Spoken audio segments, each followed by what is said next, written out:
කට්ටියටත් අවශ්‍ය ළඟින් හැදෙන්නේ. අපිට 160 දෙක. ඔබතුමිය කොහේ ඉඳන්ද ඇවිත් තියෙන්නේ අද මේ ස්ථානෙට? ගම්පල ප්‍රදේශයේ. ගම්පොළ ඉඳන් ඇවිල්ලා තියෙන්නේ. ඒ කියන්නේ උදේ 4ට 3ට විතර තමයි එන්න ඇත්තේ. ඔව්. එතකොට දැන් ඇවිල්ලා මේ අවුවේ ඉන්නවා. දැන් විශ්‍රාමිකයි. ඉතින් මේ විශ්‍රාම සෝය විඳින විදිහ කොළඹ බලන්න ආවද? කොළඹ බලන්න නෙමෙයි ජීවත් වෙන්න විදිහක් හොයන්න යාවේ නේද? කොච්චම් පඩියකින් ජීවත් අන්න ඒ කතාව පොඩ්ඩක් කියන්න බලන්න මේගොල්ලන්ට. අපිට ගොඩක්ම මදි පොඩි ගාණක් තමයි ලැබෙන්නේ. ඒක මේ කාලය අනුව මේ සංසන්දනය කරනකොට සෑහෙන මේ පොඩි පඩියක් ලැබෙන්නේ. අපේ වෙහෙත් වලටත් ඒක මදි. ජීවත් වෙන්නේ බොහොම අමාරුයි. අපි කියන්නේ අර පොරොන්දුව දෙන්න කියලා විතරයි. පොරොන්දුව කියන්නේ අපෙන් ණයට වැඩ ගත්තා. මේගොල්ලෝ අපෙන් ණයට වැඩ ගත්තා. පස්සේ දෙන්නම් කිය වැඩ ගත්තා. ඒගොල්ලෝ වැටුප් කොමිසම් පවත්වන හැම වෙලාවෙම මේ වැඩි කරන්න ඕනේ කිය හිටියා මිසක් අපිට වැඩි කරේ නැහැ. ඒතර ඒ කියන්නේ අපෙන් ණයට වැඩ අරන් තියෙන්නේ. ආණ්ඩුව මේ වෙනකොට අපිට ණයයි. ඒ ණය තමයි අපි ඉල්ලන්නේ. වැඩිවීමක් නෙමෙයි ඉල්ලන්නේ. දෙන්නම් කියලා මේ ආණ්ඩුවත් පොරොන්දු වුණා. පොරොන්දු වෙලා තමයි ආණ්ඩුව ගත්තේ. ඒක තමයි ඉල්ලන්නේ.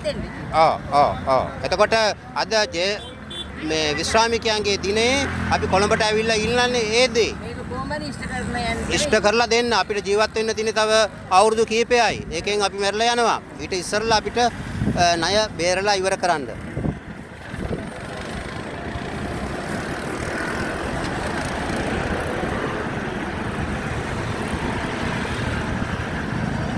අපි විශ්‍රාමික අන්ත ආසන්න තත්ත්වයට පත් වෙලා තියෙනවා. මාසිකට බේත් වලට 40000කට ආසන්න ප්‍රමාණයක් වැය කරනවා. ඒ කියන්නේ පඩියෙන් 3-2කට වඩා වැය කරන්න බේත් වලට. 97ත් මම සේවයේ යෙදුණා. 16 වෙනකම් වැඩ කෙරුවා. කැප කරලා අපි ණයට තමයි වැඩ කෙරුවේ බලන්න. 160ක් රැදී අපිට ණයයි අපේ පඩියේ. ඒ 160න් කොටසක් නම් 22 හම්බ වුණා කට්ටියකට. කොටසකට හම්බ වුණා ඔබතුමන්ලාට හම්බ වුණේ නැහැ. ඒ කට්ටියට 140ක් ණය අපිට 160ක් ණය. ඒ මොකද කොටසකට විතරක් හම්බ වුණේ? සුබෝධනී වැටුප් කොමිසමෙන් 120ක් 2022 එකයි වැඩ කරපු කට්ටිය වැඩ කරපු අයට හම්බ වුණා. පෙන්ෂන් ගිය අයට හම්බ වුණේ නැහැ. නමුත් ඔබතුමන්ලා කියන්නේ වැඩි හිමිකම තියෙන්නේ පෙන්ෂන් ගිය අයට. ඒගොල්ලෝ තමයි 97 ඉඳන් මේ ප්‍රශ්නෙට මුහුණ පෑවේ. දිවි ණය තියෙන්නේ. නමුත් අපි ණය සේරම ඉල්ලන්නේ. මේ සැරේ දෙන්න තියෙන එකවත් අපිට මේ 26 පඩියට. අතුමතරමේ. අර 100ට විශ්වාස.